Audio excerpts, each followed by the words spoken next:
RRB group D exam 2025 का answer की जारी हो गया है। तो अब सबसे बड़ा सवाल है कि कट ऑफ कितना जा सकता है। तो देखिए साथियों, हमने आपको पहले भी कहा था कि कट ऑफ इस बार काफी कम जाने वाला है, तो वही अब भी हो रहा है साथियों। आंसर की आने के बाद आपने देखे होंगे कि सारे अब जो वीडियो बना रहे हैं वो आपको यही बता रहे होंगे कि कट ऑफ आपको जो है कम जाने की चांस है। हमने आपको डे 1 से कहा है साथियों कि कट ऑफ इस बार कम जाएगा। तो साथियों, जो भी स्टूडेंट का 50 प्लस नंबर आ रहा है, बिल्कुल आप रखिए कि सिलेक्शन होने की उसमें काफी संभावनाएं हैं।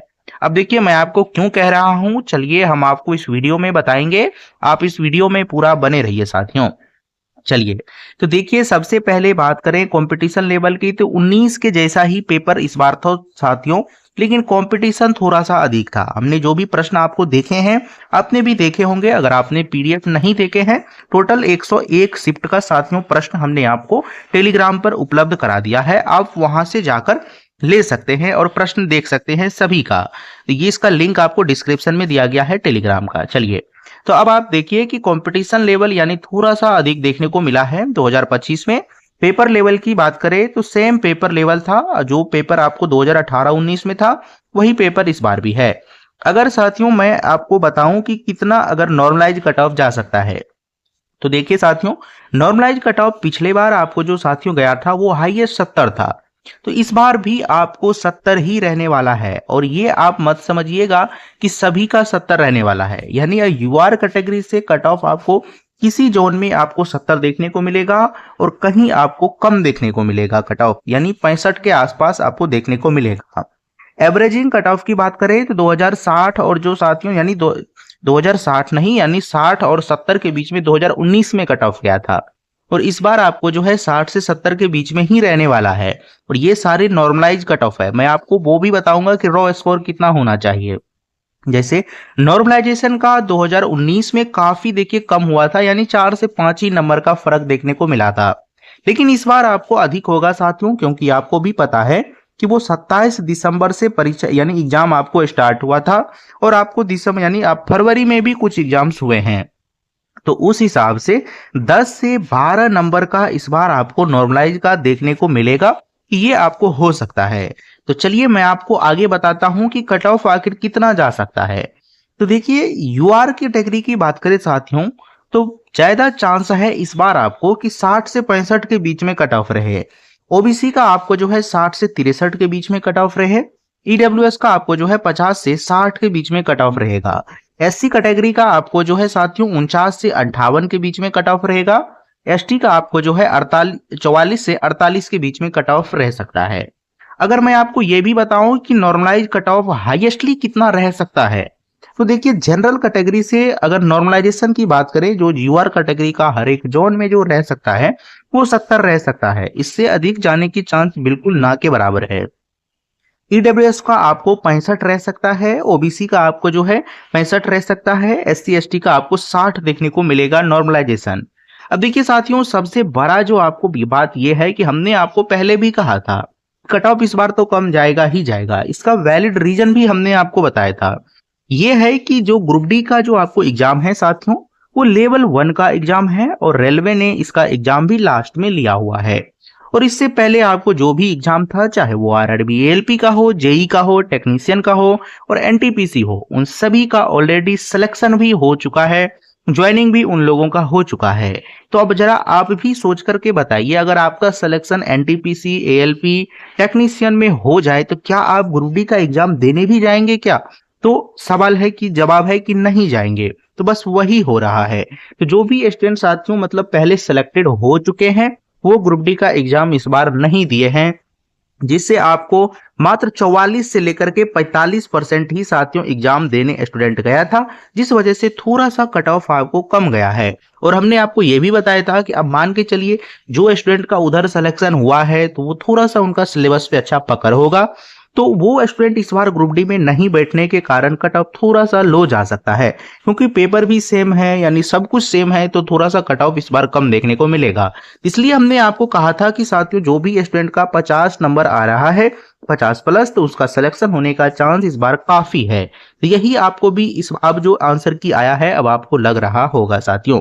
अब देखिए कई साथियों है ऐसे जिसका नंबर थोड़ा सा घट गया है। देखिए वो आपको इसलिए घट गया है साथियों कि आपने निगेटिव प्रश्न ज्यादा बना दिए हैं, यानी जिसे आप तुक्का लगाना कह सकते हैं, आपने थोड़े से तुक्का अधिक लगाए हैं।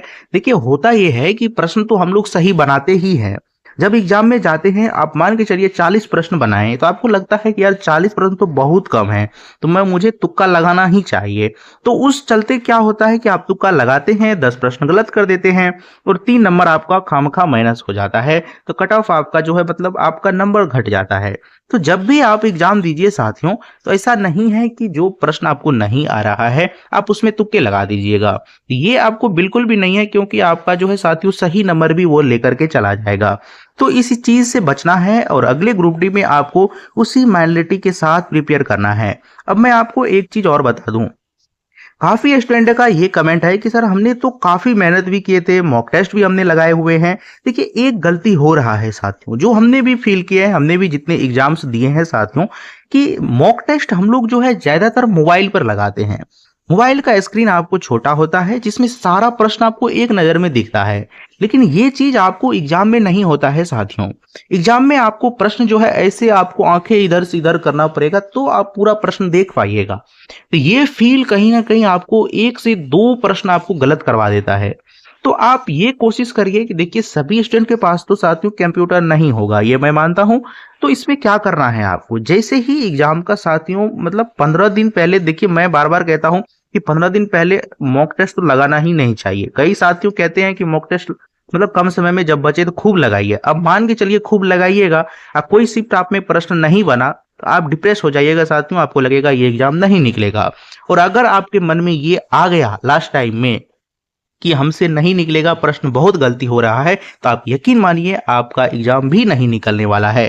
तो मैं आपको बार बार कहता हूं कि जब एग्जाम को 10 दिन बचे आप मॉक टेस्ट को साइड करिए और रिवीजन पे फोकस करिए। जो आपने नोट्स बनाए हैं उसको थिंकिंग करिए कि कौन सा प्रश्न ऐसा बन सकता है यहाँ से। इस टाइप से आप जब करिएगा तो आपको प्रेशर 15 दिन पहले बहुत कम रहेगा और आप एग्जाम को फोर कर आइएगा। मैं आपको पहले भी यही कह रहा था साथियों, तो काफी स्टूडेंट बात माने हैं, जो आप देखिए कि काफी स्टूडेंट ने प्रश्न सही भी किए हुए हैं।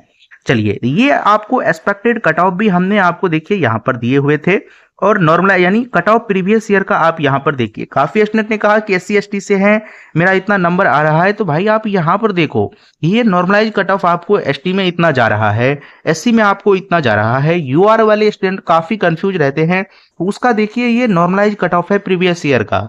अब देखिए साथियों सेम यही रहने वाला है, इतना ही रेंज में आपको कट ऑफ इस बार भी देखने को मिलेगा। आप निश्चिंत रहिए, जो भी साथियों का 50+ आ रहा है आप बिल्कुल निश्चित रहिए साथियों, 10 से 12 नंबर का इस बार जो है नॉर्मलाइजेशन का इधर उधर होने वाला है। तो बहुत स्टूडेंट का इस बार जो है साथियों, यानी जो हायर स्टूडेंट यानी जो अच्छे नंबर ला रहे हैं उसका नंबर इस बार कम भी होगा, और जो भी स्टूडेंट का कम नंबर आ रहा है उसका अधिक भी होने वाला है। तो आपको बिल्कुल नहीं घबराना है, तैयारी करते रहिए। कट ऑफ इस बार जो है आपको कम ही जाने की चांस है। और हाँ, अगर आपको सारे प्रश्न चाहिए साथियों तो आप टेलीग्राम ज्वाइन कर लीजिए, वहां पर आपको मिल जाएगा। तो चलिए साथियों आपसे मिलते हैं अगले वीडियो में। तैयारी करते रहिए साथियों, एग्जाम देते रहिए, और तैयारी में कमी करिएगा तो एग्जाम नहीं निकलेगा। और सारे स्ट्रेटजी के साथ तैयारी करिए साथियों, किसी के इन्फ्लुएंस में आपको नहीं आना है। आपको खुद सोचना है कि आपने इस बार कहाँ पे गलती किया है। आप जरा इस बात पर ध्यान जरूर रखिएगा, क्या अभी जो हमने आपको मॉक टेस्ट के बारे में बताया वो काफी स्टूडेंटों के साथ ऐसा हो रहा होगा। कई स्टूडेंट 10 दिन पहले मॉक लगाए होंगे, उसका नंबर कम आया होगा और उसका कॉन्फिडेंस डाउन हुआ होगा। तो आप इस चीज को ध्यान रखिए, जो भी एग्जाम देने जाइए 10 दिन पहले मॉक टेस्ट को आराम से छोड़ दीजिए साथियों, और उसमें जो है आपको थिंकिंग करना है कि कौन सा प्रश्न इस तरह से बनेगा, क्या मुझे वो फॉर्मूला याद है या नहीं है। अगर नहीं है तो एक बार आपको रिवीजन करना है। तो चलिए साथियों आपको मिलते हैं आपसे अगले वीडियो में।